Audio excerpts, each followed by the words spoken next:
Fast laser, semiconductor laser or diode laser. Okay, അപ്പോൾ നമ്മൾ രണ്ട് ലേസേഴ്സ് ഡിസ്കസ് ചെയ്തു. റൂബി ലേസറും അതുപോലെ ഹീലിയം നിയോൺ ലേസറും. എസ് ആയിട്ട് ചോദിക്കുമ്പോൾ നമ്മൾ അതിനൊരു ഇൻട്രഡക്ഷനും കൺസ്ട്രക്ഷൻ ഒരു ഫിഗർ ഉണ്ട്, അതുപോലെ അതിൻ്റെ വർക്കിംഗ് എക്സ്പ്ലെയിൻ ചെയ്യാനും ഫിഗർ ഉണ്ട്. അപ്പോൾ രണ്ട് ഡയഗ്രാംസും എക്സ്പ്ലനേഷനുമാണ് കൊടുക്കേണ്ടത്. അപ്പോൾ അതേപോലെ ലാസ്റ്റ് ലേസറാണ് സെമി കണ്ടക്ടർ ലേസർ അല്ലെങ്കിൽ ഡയോഡ് ലേസർ എന്ന് പറയും. അപ്പോൾ അതൊരു സോളിഡ് സ്റ്റേറ്റ് ലേസർ തന്നെയാണ്, കാരണം ഒരു സെമി കണ്ടക്ടർ മെറ്റീരിയലാണ് യൂസ് ചെയ്യുന്നത്. അപ്പോൾ നമ്മൾ കോമൺലി സെമി കണ്ടക്ടേഴ്സ് എല്ലാം എന്താണ്, സോളിഡ്സ് ആണ്. So it is A solid state laser.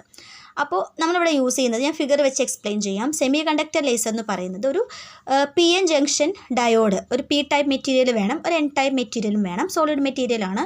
Silicon, germanium പോലെയുള്ള മെറ്റീരിയൽസൊക്കെ നമുക്ക് യൂസ് ചെയ്യാം. അപ്പോൾ നമ്മൾ ഈ ഒരു പോർഷനിൽ, മുകളിലെ ഈ പോർഷനിൽ ഒരു P ടൈപ്പ് മെറ്റീരിയലും താഴെ നമ്മൾ പ്ലേസ് ചെയ്തിരിക്കുന്ന ഒരു N ടൈപ്പ് മെറ്റീരിയലും. ഇനി എന്താണ് ഈ P ടൈപ്പ് N ടൈപ്പ് എന്നൊക്കെ പറഞ്ഞു കഴിഞ്ഞാൽ, P ടൈപ്പ് എന്ന് പറഞ്ഞു കഴിഞ്ഞാൽ അതിൽ ഹോൾസ് എക്സസ് ആയിരിക്കും അല്ലേ. N ടൈപ്പ് എന്ന് പറഞ്ഞാൽ അവിടെ ഇലക്ട്രോൺസ് ആയിരിക്കും കൂടുതലായിരിക്കുക, ഡോപ്പ് ചെയ്തിട്ടുണ്ടായിരിക്കും. ഇൻട്രിൻസിക് എക്സ്ട്രിൻസിക് ഒക്കെ നിങ്ങൾ പഠിച്ചതായിരിക്കും. അപ്പോൾ ഡോപ്പ് ചെയ്യുന്നതിന് എക്സ്ട്രിൻസിക് സെമി കണ്ടക്ടേഴ്സ് ആണ്. ഹോൾസ് ആണ് കൂടുതലെങ്കിൽ അതിനെ P ടൈപ്പ് എന്ന് പറയും. ഇലക്ട്രോൺസ് ആണ് മെജോറിറ്റി കാരിയേഴ്സ് എങ്കിൽ അവിടെ N ടൈപ്പ് മെറ്റീരിയൽ എന്നാണ് പറയുക. അപ്പോൾ എന്തായാലും നമ്മളൊരു P ടൈപ്പ് മെറ്റീരിയലും ഒരു N ടൈപ്പ് മെറ്റീരിയലും പ്ലേസ് ചെയ്തിട്ടുണ്ട്. അപ്പോൾ അത് രണ്ടും കൂടെ അറ്റാച്ച് ചെയ്ത് വെച്ചിട്ടുണ്ട്. അപ്പോൾ so it is A PN junction diode. അതുകൊണ്ടാണ് PN ജംഗ്ഷൻ ഡയോഡ് അല്ലെങ്കിൽ ഡയോഡ് ലേസർ എന്നൊക്കെ പറയുന്നത്. ഇനി ഇതിനിടയിൽ ഒരു റീജിയൻ ഉണ്ട്, നിങ്ങൾക്ക് അറിയാം. ആ റീജിയൻ നമ്മൾ ഡിപ്ലീഷൻ റീജിയൻ അല്ലെങ്കിൽ ആക്റ്റീവ് റീജിയൻ എന്ന് പറയാം. ബിക്കോസ് ഇവിടെ നിന്നാണ് ലേസർ പ്രൊഡക്ഷൻ നടക്കുന്നത്. അപ്പോൾ അതുകൊണ്ട് ഈ ഡിപ്ലീഷൻ റീജിയൻ ഉണ്ടല്ലോ, ഇതിന് അക്രോസ് ആണ് നമുക്ക് ലേസർ ബീംസ് കിട്ടുന്നത്. അപ്പോൾ അതുകൊണ്ട് അതിന് ആക്റ്റീവ് റീജിയൻ എന്ന് പറയാം. ഓക്കെ, ഇനി രണ്ട് മെറ്റൽ ലെഡ്സ് കൊടുത്തിട്ടുണ്ട്, കണക്റ്റിംഗ് സെഷൻസ് ആണ്. അതൊരു പോസിറ്റീവ് ടെർമിനലും ഒരു നെഗറ്റീവ് ടെർമിനലും. അത് നമ്മളിവിടെ കറൻറ്റ് കൊടുക്കാനായിട്ട്, കാരണം ഇത് വർക്ക് ചെയ്യണമെങ്കിൽ we must provide some electricity അല്ലേ. അപ്പോൾ ആ കറൻറ്റ് പ്രൊവൈഡ് ചെയ്യാനായിട്ടുള്ള കണക്റ്റിംഗ് ലെഡ്സ് ഇവിടെ കൊടുത്തിട്ടുണ്ട്. ഇനി ഈ രണ്ട് ഫേസസും കൺസിഡർ ചെയ്യാം, ഈ ഒരു ഫേസും അതുപോലെ ഈ ഒരു ഫേസും. ഈ phase fully reflecting and this one is partially reflecting. എപ്പോഴും പറയാറുണ്ട് ലേസർ പ്രൊഡക്ഷനിൽ ഒപ്റ്റിക്കൽ റെസൊണൻറ്റ് ക്യാവിറ്റി വേണം അല്ലേ, അല്ലെങ്കിൽ ഒപ്റ്റിക്കൽ റെസനേറ്റർ വേണം. അപ്പോൾ ഈ മിറർ ഫുള്ളി റിഫ്ലക്റ്റിങ്ങും ഇത് പാർഷ്യലി റിഫ്ലക്റ്റിങ്ങുമാണ്. അപ്പോൾ laser beam in between these two mirrors they will shuttle അല്ലേ, അങ്ങനെ ഷട്ടിൽ ചെയ്ത് ആംപ്ലിഫൈ ചെയ്ത് റിക്വേർഡ് ടൈം ആവുന്ന മൊമെൻറ്റിൽ അത് പുറത്തേക്ക് നമുക്ക് എമേർജ് ചെയ്ത് വരും ത്രൂ ദ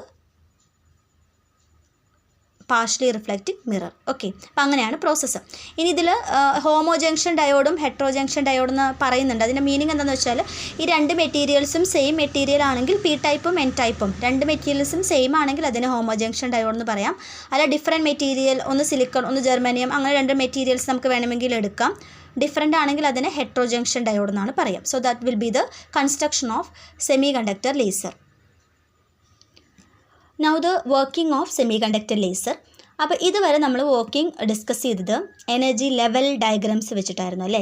ഇനി നമ്മളിവിടെ പറയുന്നത് എനർജി ബാൻഡ് ഡയഗ്രാം യൂസ് ചെയ്തിട്ടാണ്. കാരണം നിങ്ങളൊക്കെ ഓൾറെഡി അറിയുന്നതായിരിക്കും, ഡയോഡ്സിലെല്ലാം ബാൻഡ്സ് അല്ല യൂസ് ചെയ്യുന്നത്, വാലൻസ് ബാൻഡ്, കണ്ടക്ഷൻ ബാൻഡ് അങ്ങനെയൊക്കെയാണ്. അപ്പോൾ നമുക്ക് ലെവൽസ് അല്ല ബാൻഡ്സ് വെച്ചിട്ടാണ് ഇത് ഡിസ്കസ് ചെയ്യാൻ പറ്റും. അതുകൊണ്ട് we have to explain the working through energy band diagram instead of that level.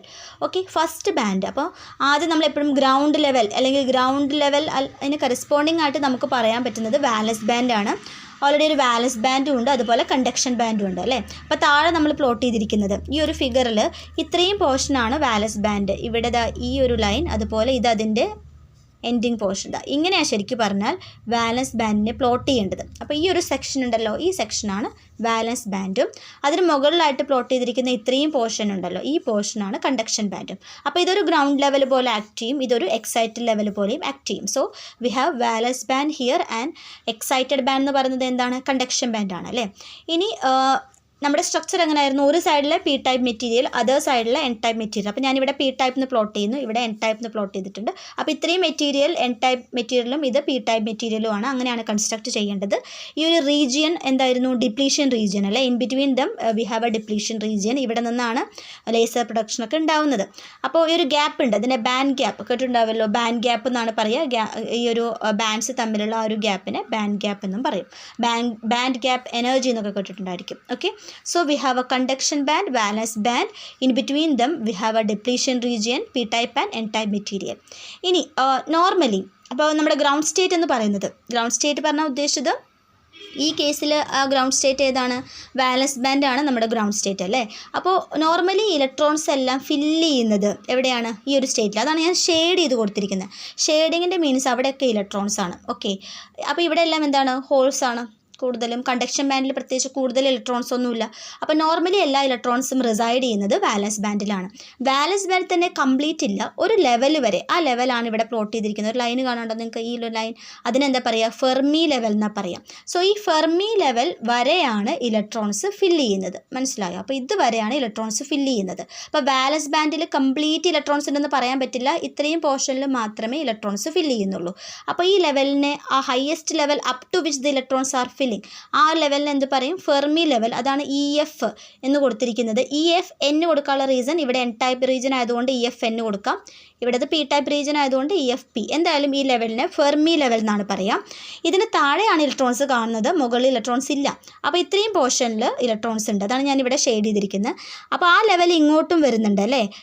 ഈ ഒരു ഗ്യാപ്പിൽ ഇലക്ട്രോൺസ് എന്തായാലും വരില്ല. ഇത് ബാൻഡ് ഗ്യാപ്പാണ്. പിന്നെ നിങ്ങൾ നോക്കി നോക്കൂ, കണ്ടക്ഷൻ ബാൻഡിലും കുറച്ച് ഇലക്ട്രോൺസ് കാണാനുള്ള ചാൻസ് ഉണ്ട്.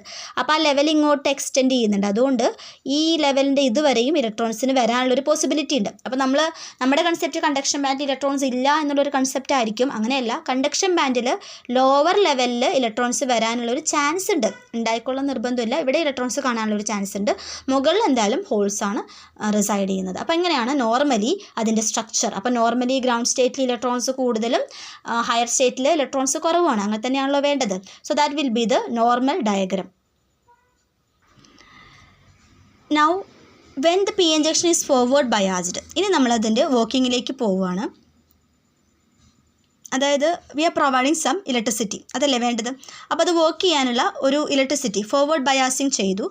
Positive terminal to positive terminal, negative to negative, അങ്ങനെ കണക്ഷൻസ് എല്ലാം ചെയ്തപ്പോൾ നമ്മളൊരു ഇലക്ട്രിസിറ്റി പ്രൊവൈഡ് ചെയ്തു എന്ന് വിചാരിക്കാം. Suppose what will happen? അപ്പോൾ എന്താ അങ്ങനെ ചെയ്ത് കഴിഞ്ഞാൽ എന്ത് സംഭവിക്കും? നോക്കി നോക്കൂ, നിങ്ങൾ ഈ ഇലക്ട്രിസിറ്റി കൊടുത്തു കഴിഞ്ഞാൽ നമുക്ക് തന്നെ ഇമാജിൻ ചെയ്യാം. അപ്പോൾ ഞാൻ ഓൾറെഡി ഇവിടെ കണ്ടക്ഷൻ ബാൻഡ് ഇങ്ങനെ വരച്ചിട്ടുണ്ട്. അതുപോലെ നമ്മുടെ വാലൻസ് ബാൻഡ് ഉണ്ട്. ഇത് P ടൈപ്പ് റീജിയൻ, ഇത് P ടൈപ്പ് റീജിയൻ, ഇത് N ടൈപ്പ് റീജിയൻ, ഇത് ഡിപ്ലീഷൻ റീജിയൻ, അങ്ങനെയൊക്കെ നമ്മൾ ഓൾറെഡി പറഞ്ഞതാണ്. ഇനി നമ്മൾ ഈ കറണ്ട് കൊടുത്തു കഴിഞ്ഞാൽ വാട്ട് വിൽ ഹാപ്പൻ? ഇലക്ട്രോൺസ് എല്ലാം ഇങ്ങോട്ട് ജമ്പ് ചെയ്യും. അങ്ങനെയല്ലേ? ആ എനർജി കിട്ടിക്കഴിഞ്ഞാൽ വാലൻസ് ബാൻഡിൽ നിന്നുള്ള ഇലക്ട്രോൺസ് എല്ലാം it will make a transition to the excited level. Excited level എന്ന് പറഞ്ഞാൽ ഇവിടെ ഏത് ബാൻഡാണ്? കണ്ടക്ഷൻ ബാൻഡിലേക്ക് ജമ്പ് ചെയ്യും. അതുകൊണ്ടാണ് ഇവിടുത്തെ ഷെയ്ഡിങ് കുറഞ്ഞത്. ബാൻഡ് ഓക്കെയാണ്, ഇതാണ് വാലൻസ് ബാൻഡ്. ബട്ട് അതിലെ ഷെയ്ഡിങ് ഞാൻ ഇവിടെ വരച്ചിരിക്കുന്നത് അല്ലേ. ഷെയ്ഡിങ് കുറഞ്ഞു, വിച്ച് മീൻസ് ഇലക്ട്രോൺസിൻ്റെ എമൗണ്ട് കുറഞ്ഞു. ഇവിടെ കൂടുതലും എന്തായിട്ട് മാറി? ഹോൾസ് ആയിട്ട് മാറി. ഇവിടെയുള്ളവരെല്ലാം എങ്ങോട്ടാണ് പോയത്? നേരെ അത് ഹയർ സ്റ്റേറ്റിലേക്ക് പോയി. കണ്ടോ, ഇവിടുത്തെ ഷെയ്ഡിങ് നമ്മൾ കൂട്ടി. അപ്പോൾ ഇവിടെയാണ് ഇലക്ട്രോൺസ് വന്നിരിക്കുന്നത് അല്ലേ. സോ പോപ്പുലേഷൻ ഇൻവേർഷൻ നമ്മൾ അച്ചീവ് ചെയ്ത് കഴിഞ്ഞു. ഗ്രൗണ്ട് സ്റ്റേറ്റിൽ ഇലക്ട്രോൺസ് കുറവാണ്. അപ്പോൾ എക്സൈറ്റഡ് സ്റ്റേറ്റിലേക്ക് എല്ലാവരും എത്തിക്കഴിഞ്ഞു. So population inversion is achieved. Okay, ഇനി തിരിച്ച് ഇവിടെ ഇലക്ട്രോൺസും ഉണ്ട്, ഇവിടെ ഹോൾസും ഉണ്ട് അല്ലേ. അപ്പോൾ ഏതെങ്കിലും ഒരു ഇലക്ട്രോണും ഹോളും കമ്പൈൻ ചെയ്യുകയാണെങ്കിൽ ദർ ഇസ് എ പോസിബിലിറ്റി ഇലക്ട്രോണിന് നെഗറ്റീവ് ചാർജും ഹോൾസിന് പോസിറ്റീവ് ചാർജുമാണ്. സോ ഇലക്ട്രോണും ഹോൾസും കമ്പൈൻ ചെയ്യാനുള്ളൊരു ചാൻസ് ഉണ്ട് അല്ലേ. അങ്ങനെ ഏതെങ്കിലും ഒരു ഇലക്ട്രോൺ കമ്പൈൻ ചെയ്ത് കഴിഞ്ഞാൽ അവിടെ ആ കോമ്പിനേഷൻ വഴി കുറച്ച് എനർജി റിലീസാവും അല്ലേ. അങ്ങനെ കമ്പൈൻ ചെയ്ത് വരുന്ന എനർജി ഫോട്ടോൺ, അതായത് ലൈറ്റ് എനർജി അവർ റിലീസ് ചെയ്യുന്നുണ്ട്. ആ ഫോട്ടോൺ ബാക്കിയുള്ള ഇലക്ട്രോൺസിനെ എല്ലാം കമ്പൽ ചെയ്ത് സ്റ്റിമുലേറ്റ് ചെയ്ത് എങ്ങോട്ട് കൊണ്ടുവരും? ഈ ഗ്രൗണ്ട് സ്റ്റേറ്റിലേക്ക് അല്ലെങ്കിൽ വാലൻസ് ബാൻഡിലേക്ക് തിരിച്ചു കൊണ്ടുവരും. അങ്ങനെ വരുമ്പോൾ ഒരുപാട് ഫോട്ടോൺസ് ക്രിയേറ്റ് ചെയ്യും. നമ്മൾ മറ്റ് പ്രോസസ്സിൽ പറഞ്ഞ പോലെ തന്നെ ഒരു ഫോട്ടോൺ മറ്റ് ഇലക്ട്രോൺസിനെ കമ്പൽ ചെയ്ത് ഗ്രൗണ്ട് സ്റ്റേറ്റിലേക്ക് കൊണ്ടുവരുന്നു. Again 2 photons. ഈ 2 ഫോട്ടോൺസ് എഗെയിൻ ഇലക്ട്രോൺസിനെ കമ്പൽ ചെയ്ത് ഗ്രൗണ്ട് സ്റ്റേറ്റിലേക്ക് കൊണ്ടുവരുന്നു. അപ്പോൾ 4 ഫോട്ടോൺസ്. അങ്ങനെ അത് മൾട്ടിപ്ലൈ ചെയ്ത് ലേസർ പ്രൊഡക്ഷനായിട്ട് മാറുന്നു. So that will be the working of semi conductor laser.